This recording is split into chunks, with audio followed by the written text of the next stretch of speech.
અને ઘરના વહુની છે ત્યારે આપણે આપણી ખામી એકબીજાને કહી દેવી જોઈએ અને મનમાં સમજી લેવું જોઈએ. આપણે એમ વિચાર કરીએ કે રામાયણે ભગવાને આપણે સંસ્કૃતિનો વારસો દીધો, પણ આપણી ભાષા જો કોઈ માણસનો ઝઘડો હાલતો હોય ત્યાં એને બોલી ભાઈ આ કેવાળી રામાયણ માંડી છે. લે આપણે જ આપણા ગ્રંથના મૂલ્યને નીચું કરીએ છીએ.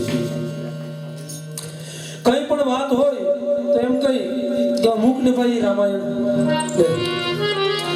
મહાભારત જેવો ગ્રંથ છે, અંગ્રેજો બહુ હોશિયાર હતા. હિન્દુસ્તાનના જીવના મનમાં નાખી દીધું કે મહાભારતને ઘરમાં રાખવાથી ઝઘડો થાય. મહાભારત એટલે આપણા બાપ દાદાનો વારસો, આપણી સંસ્કૃતિનો વારસો. પ્રતિજ્ઞાનું મૂલ્ય શું છે, ભારતીય સંસ્કૃતિ શું છે અને ત્યાગ માટેનું કેટલું વચનનું બલિદાન આપી દે એ જોવા જેવું તો મહાભારત. કોઈના ઘરમાં મહાભારત રખાય નહીં, વાંચીએ નહીં એને ખબર ના પડે. એમને વ્યાસજી મહારાજ ગાંડા હતા કે 1 કરોડ શ્લોક લખી નાખ્યા, મોટું મહાભારત. મહાન જે ભારત રચાણું, જેમાં ભગવાન સાક્ષાત પ્રભુ કૃષ્ણચંદ્રમણી પરમાત્મા અખિલ બ્રહ્માંડનો નાયક પોતે અવતર્યો, એ મહાભારત લાઈબ્રેરીમાં ધૂળ ખાય અને ઘરમાં રાખી તો ઝઘડા થાય. પણ મહાભારત નથી ઘરમાં અને ઝઘડાથી એવા કેટલા ઘર છે હે? મહાભારત રાખીએ તો જ ઝઘડો થાય, પણ જેના ઘરમાં મહાભારત રાખીએ અને ઝઘડો થયો ને જેના ઘરમાં મહાભારત છે અને ઝઘડા નથી થયા કેટલા ઘર છે? અને જો ઘરમાં ઝઘડો થતો એકવાર મહાભારતનો પાઠ કરી જોઈ લેજો, ગાંઠની અકલ આવી કે ઝઘડાનું મૂલ્ય પૂછે ચૂકવવું પડે. દેશ માટે, પરંપરા માટે, ધર્મ માટે થઈને મરી જાવ એવું ભગવાન કૃષ્ણએ કીધું અર્જુનને, અને એટલા માટે અર્જુને ચાપ ધર ઉઠાવી અને કૌરવોના મૂળનું નિકંદન કરી નાખ્યું. પણ અંગ્રેજોને ખબર હતી કે જો આ ભારતીય જીવના મનમાં ગરી ગયું કે મા ભોમના બલિદાન માટે જીવ દઈ દેવો તો આ ક્યાંય જાયલા નહીં રહે, અને જીવના મગજમાં નાખી દીધું કે મહાભારત ઘરમાં રાખવું નહીં. અને જો એ મહાભારત ઘરમાં રાખ્યું હોત, વાંચ્યું હોત ને ક્લાસ હાલતા હોત, નિશાળોમાં અને મંદિરોમાં પૂજા થતી હોત ને તો આ કાશી માટે ઝઘડા ના હોત. અમારું છે, હકનું છે, લેવાનું છે એવું તો ભગવાન કૃષ્ણએ અર્જુનને કીધું છે, અને ભગવાન કઈ ખોટું ના હોય. પણ એ આપણી નબળાઈ છે. કોઈનો ઝઘડો હાલતો હોય તો એમ કહીએ કે આ કેવાની રામાયણ માંડી ભાઈ, મૂકીને રામાયણમાં શું સાંભળવું? મહાભારત તો લાઈબ્રેરીમાં. પણ આપણા સ્વામી વિવેકાનંદને જ્યારે અમેરિકામાં શિકાગોમાં પરિષદ ભરાણી બારોટજી અને તમામ ધર્મના સંપ્રદાયોના એક અનુયાયીઓ, એક પછી ફાધર હોય, મૌલાના હોય, કાજી હોય, પાદરી હોય કે આપણા સંત હોય, તમામ ધર્મોના સંપ્રદાયોની જ્યારે મીટિંગ ભરાણી, શિબિર ભરાણી, અને એ સમયે બધાની પહેલા દેશો દેશને એવું કાગળ લખવામાં આવ્યું કે તમારા દેશનો જે કોઈ પણ ગ્રંથ હોય એને પેલા મોકલી દેજો. તમે જેના ઉપર બોલવાના હોય, તમને જેના ઉપર ભરોસો હોય, અથવા તો તમે જે ગ્રંથને અનુસરતા હોય એ ગ્રંથને પેલા મોકલી દેજો. અને તમને ખબર પડે કે આ હિન્દુ ધર્મ છે, આ કુરાન છે, આ પૈગંબરનું છે, આ ગીતા છે, કૃષ્ણની બોલેલી હિન્દુ ધર્મની છે.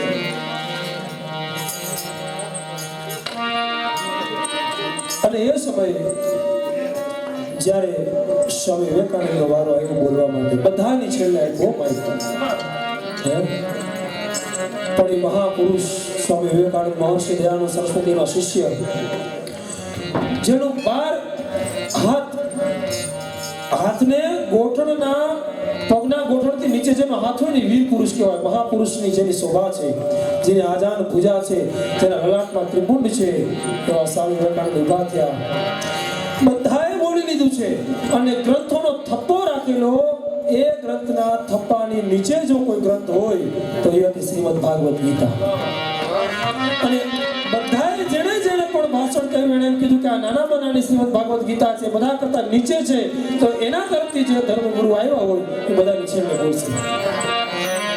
અને આ વાત સ્વામી વિવેકાનંદને યાદ રાખી જ્યારે એનો વારો આવ્યો ત્યારે આખી સભાને સંબોધતા એટલું જ કીધું કે હે જીવ માત્ર સાંભળી લેજો કે જે શ્રીમદ ભગવત ગીતા ભગવાન કૃષ્ણ પોતે બોલી ગયો છે અને એના ઉપર જે કુરાન છે, પૈગંબરનું છે એના ઉપર જે આજે દુનિયાના તમામ ગ્રંથોને સ્થાપિત કરવામાં આવ્યા છે, પછી બાઇબલ હોય, કુરાન હોય કે કોઈ પણ ગ્રંથનો ગુરુ ગ્રંથ સાહેબનો બિરાજમાન કર્યો હોય, પણ એનું મૂળ કોઈ હોય તો ગીતા ભલે બધાની નીચે રાખી હોય, ભલે બધા કરતા નાની હોય, પણ આ ગીતામાં એટલી તાકાત છે કે હું ભારતનું પ્રતિનિધિ કરવા અહીંયા આવ્યો છું અને સ્વામી વિવેકાનંદ ભારતના કેપ્ટન તરીકે, પ્રધાન તરીકે હમણાં જો હું આ ગીતાને લઈ લઉં ને તો એની ઉપર રાખેલા બધા ગ્રંથો નીચે પડી જાય. આ ગીતાની તાકાત છે. એટલે આ ગીતા છે ને બીજા બધા ગ્રંથોનો આધાર છે, અને એ ગીતા હોય તો કોર્ટમાં હમ ખાવા હારું રાખ્યું. મહાભારત લાઇબ્રેરીમાં ઘરે રાખ્યું તો ઝઘડા થાય.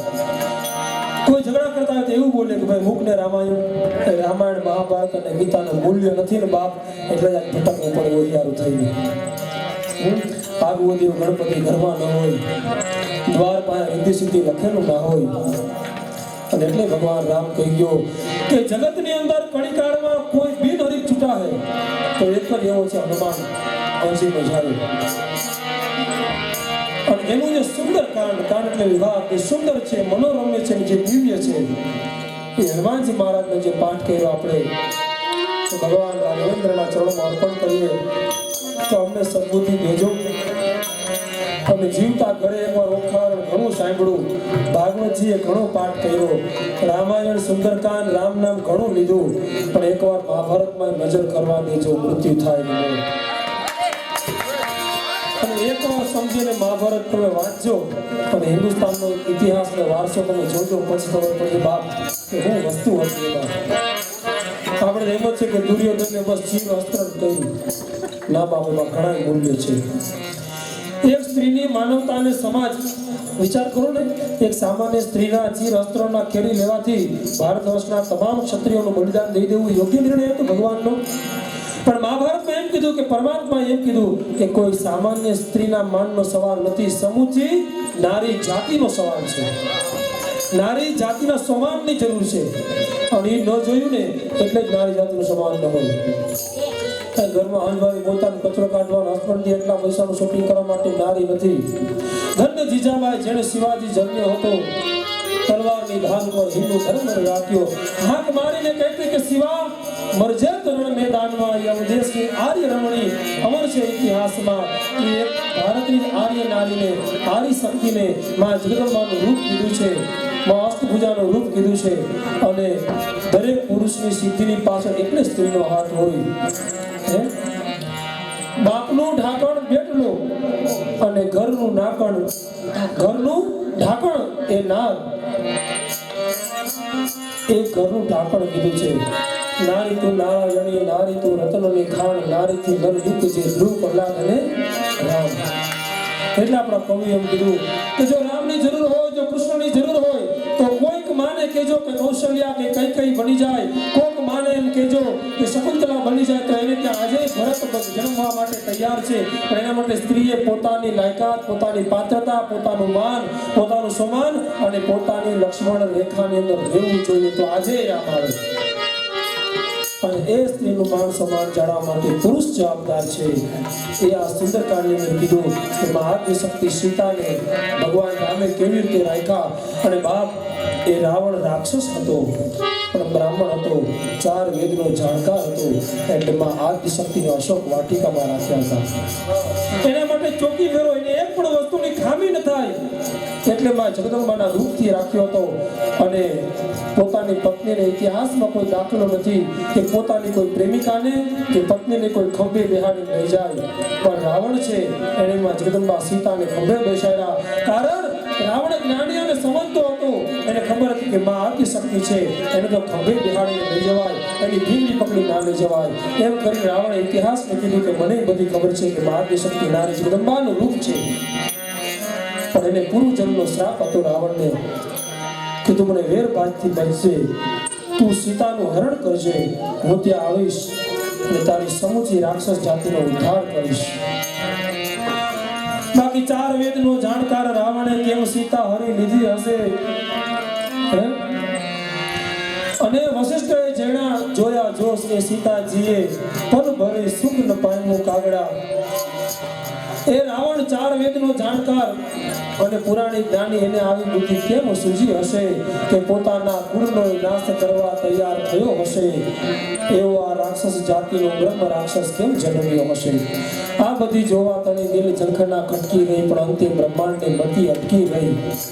ન્યા નેતિ નથી આવ્યું. ત્યાં વેદોએ ના પાડી દીધી કે નેતિ નેતિ કઈ વેદ પુકારે. ત્યાં પુરાણોએ ના પાડી દીધી કે અમને ખબર નથી. કદાચ આમ હોય, કદાચ આમ હોય, પણ કદાચ આમ ના પણ હોય. અને એટલે એમ કીધું કે આ બધું જોવા તણી, આ બધું જાણવા તણી દિલ ઝંખના અંદરથી ખટકી રહી, પણ બહુ પ્રયત્ન કર્યા તો અંતે બ્રહ્માંડની મતિ અટકી રહી. અને જ્યાં મનુષ્યની મતિ અટકી જાય ને ત્યાંથી ઉપરવાળાની ચાલુ થાય. તો આપણે જે ભગવાન ગમતો એને લઈએ, બાકી એમ કહે કે આ બધું ખોટું છે. એક ભાઈ આવીને બીજાને કીધું કે બારોટજી, આ ભગવાને દુનિયા બનાવી એ ખરેખર ભૂલ નથી કરી. બારોટજીએ તરત સ્વીકારી લીધું કે સાચી વાત છે, ભૂલ કરી. ઓલો માણસ પૂછ્યો કે તમે કેમ સ્વીકારી લીધું તરત? તો કે તારા જેવા ઉઠ્ઠલ અબુદ્ધિ કુબુદ્ધિ વાળા માણસને મૂકીને ભૂલ કરી એટલે મને લાગે કે ભૂલ કરી જાય. હે, પણ પેલું સ્થાન છે એ પતિનું છે.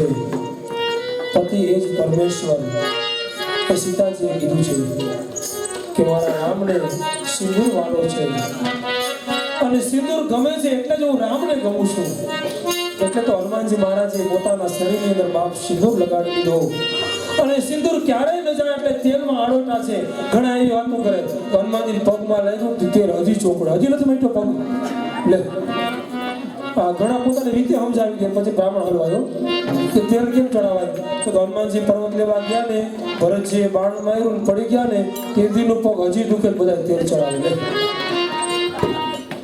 અને આખી રામાયણની બારોટજી બધી ચોપાઈ વાંચી લ્યો, એક પણ ચોપાઈમાં એમ નથી કીધું કે સ્ત્રી તેલ ના ચડાવી શકે, સ્ત્રી હળદ ના ચડાવી શકે. અને આપણે ત્યાં જઈને વાહે હાથ રાખી ઊભા રહી જાય. અને પૂછ્યું તો કેમ? તો બ્રહ્મચારી હતા, લે તારા તેલ ચડાવવાથી બ્રહ્મચારી તૂટી જાય.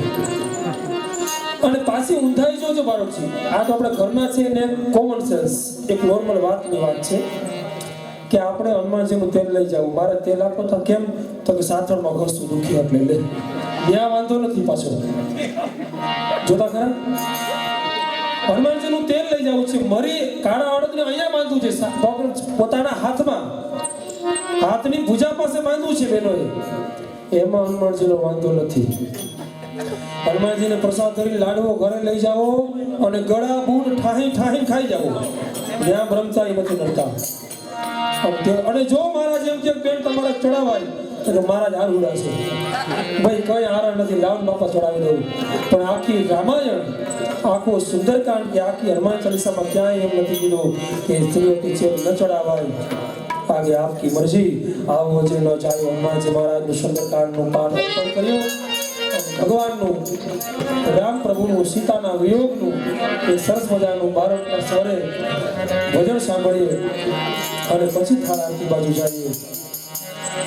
તો મહાદશક્તિ ભવાની એની ખૂબ લીલા કરી, પણ મર્યાદા સ્ત્રીઓમાં હોય ને પુરુષમાં હોય. આપણા ધર્મની અંદર અત્યારે મર્યાદાનું મૂળ બહુ નીચું હોય ગયું ધીરે ધીરે. એક જમાનો એવો હતો કે બહેનોમાં બહુ મર્યાદા હતી. અત્યારે પણ છે, એવું નથી કે નથી. પુરુષોમાં પણ હતી કે એ બાજુ જાય તો અવાજ કરે, ઉધરસ થાય કે ખોખારો ખાય પછી જાય. એના 16 શૃંગાર શેથા પૂર્યા વગરનું હોવું જ ના જોઈએ. ખૂબ હનુમાન ચાલીસાનો પાઠ કર્યો. હનુમાનજીને સિંદૂર ઘણું ચડાવ્યું, પણ એ સિંદૂરનું મહત્વ શું છે કે સીતાજીના સિંદૂર જોઈ અને રામ બધું દુઃખ ભૂલી જતા. અને હનુમાનજી સિંદૂર ચડાવ્યું. આપણે હનુમાનજીને ચડાવ્યું, હનુમાનજીને રાજી કર્યા, પણ બહુ ઓછા એ પોતાના શેથામાં સિંદૂર પૂર્યો છે બાપ. આ આપણી નબળાઈ કહેવાય. અને ત્યાં ક્યાં એલર્જી નડે, કદાચ ગમે નહીં મને એ ખબર છે, પણ ન ગમે તો મને આવી ટેવ છે, મોકો મળે થઈ. કેમ કે આપણે બધા ઘરના જ છે ને, એટલે બહારના હોય તો ના કહેવાય આવું. આપણે ઘરના હોય ત્યારે કહેવાય. કેટલો સરસ મજાનો સિંદૂર પુરાતો હોય, એ સુંદરથી શોભતો હોય. અને એ સિંદૂર લાલ હોય ને કાં સિંદૂરનો જ હોય, કાળો પેન્સિલનો સિંદૂર બાપ ત્યાં ન હોય. અને એનાથી પોતાનો પુરુષ છે પરમાત્મા. આ સિંદૂરની કથા તો ભાગવતજીમાં પણ છે ને મહાભારતમાં છે. એટલે મેં કીધું મહાભારત બાજુ જાજો. જ્યાં સુધી અભિમન્યુના પત્ની ઉત્તરાએ એનો સિંદૂર રાખ્યો હતો ને ત્યાં સુધી અભિમન્યુ ચક્રાવાની અંદર એનો દેહ નહોતો ગયો, પણ જ્યારે ખોટા સમાચાર મળ્યા અને રડીને પોતાનો સિંદૂર ભૂસ્યો ત્યારે દેહ ગયો. સિંદૂરમાં આ તાકાત છે, સ્ત્રીઓમાં આ તાકાત છે. એટલે તો સતી અનુસૂયા, સતી તોરલ, આ બધી સતીઓ થઈ ગઈ કે પુરુષને ઉદ્ધાર કરી શકે. પણ એના માટે થયો ને પેલા પાત્રતા કેળવવી જોઈએ. સિંહણનું દૂધ છે ને સોનાના ઠામ મારીને તો ઠામ ફાડીને બહાર નીકળી જાય, એમ જ્યાં સુધી સ્ત્રીઓમાં પાત્રતા ન હોય ભલા માણસ, ત્યાં સુધી પુરુષ ઉપરનો વિજય, ધર્મ ઉપરનો વિજય. અને સ્ત્રી તો આર્ય શક્તિ નારી છે, એના શૃંગાર સચેલા હોય તો એ ઘરમાં રિદ્ધિ હોય ને સિદ્ધિ હોય. અને જે ઘરમાં રિદ્ધિ સિદ્ધિ હોય એ પુરુષનું મન પણ નિર્મળ હોય, અને એ પુરુષ છે પોતાની પત્નીની ઇજ્જત માન સન્માન જાળવવા માટેની બુદ્ધિ ભગવાન પ્રેરે. અને પછી શાસ્ત્રમાં એમ કીધું કે નારીસ્તુ યત્ર પૂજ્યંતે રમંતે તત્ર દેવતા, કે જ્યાં નારીની પૂજા થતી હોય ત્યાં દેવતાનો વાસ થાય. જો દેવતાનો વાસ કરવો હોય તો નારીઓનું માન જળવાવું જોઈએ. અને એ નારીઓનું માન ત્યારે જ જળવાય પોતાના બુદ્ધિ, પોતાના પતિની બુદ્ધિ નિર્મળ થાય. અને નિર્મળ ત્યારે જ થાય પોતાની આર્ય શક્તિ પોતાની પત્નીમાં ધર્મરૂપી, શૃંગારરૂપી ને મર્યાદા રૂપી કવચ હોય. એટલે તો જાલંધરને મૃત્યુ નહોતું થતું, એટલે જોને સતી વૃંદાનું તપ ખંડન કરવું પડ્યું ભગવાને. અને ભગવાન સ્ત્રી પાસે લાચાર છે. અને આજે તમે આટલા બધા મોટી સંખ્યામાં આવ્યા, હનુમાનજી મહારાજને આટલું બધું તેલનો અભિષેક કર્યો, અને એ જે સિંદૂરથી રંગાયેલો છે એવો સિંદૂર બધાય બહેનો થોડો થોડો રંગાશે એવી આશા, એવી પ્રાર્થના. અને એ આપણો ધર્મ કહીએ. કાંઈ એવું નથી કે તમારા ઘરનું નથી, પણ જો સીતાજીના સુંદરકાંડનો પાઠ કરવો જોઈએ તો સુંદર અને સિંદૂર આ બે શબ્દથી આનું નામ પડ્યું સુંદર. ખાલી સુંદરકાંડ એક નથી, જે સિંદૂર રૂપી, જે સૌભાગ્યની શાહીની અંગૂઠી રૂપી, જેમાં રામ સીતાના મિલનની એક નિશાની મેળી, એવો જે સુંદરકાંડ છે જે સિંદૂર સાથે સંકળાયેલો છે. તો સિંદૂર પૂરી માથે ઓઢીને જો સુંદરકાંડનો પાઠ કર્યો ને બાપ, તો જગતમાં કોઈની તાકાત નથી કે આપણા ઘરની ઉપર કોઈ આંચી આવી શકે. આવું દિવ્ય સુંદરકાંડ છે. ખાલી ગાયને મૂકી દીધું જમીન વયા ગઈ એવું નથી. તો પ્રભુના ચરણમાં પ્રાર્થના કરી કે આવી એમને ખબર ના હોય, પણ જે કાંઈ પણ શક્તિ બુદ્ધિ મતિ પ્રમાણે અમે કર્યું છે એનો સ્વીકાર કરજે એવો ભાવ કરી અને રામ ભગવાનને જે કાર બોલાવી, ભજન સાંભળી, ભગવાનને જમાડીને આરતી કરીએ. અને ત્યાર પછી બધાએ મહાપ્રસાદી લેવા માટે જવાનું છે. અને આજના જે મુખ્ય જમાન છે હમીરભાઈ ઓડેદરા બારવાડાવાળા અને Ranjit Hamir Odedara, Ramdoot enterprise and building, આમને યજમાનને પણ એક જોરદાર તાળીઓથી વધાવી લેજો.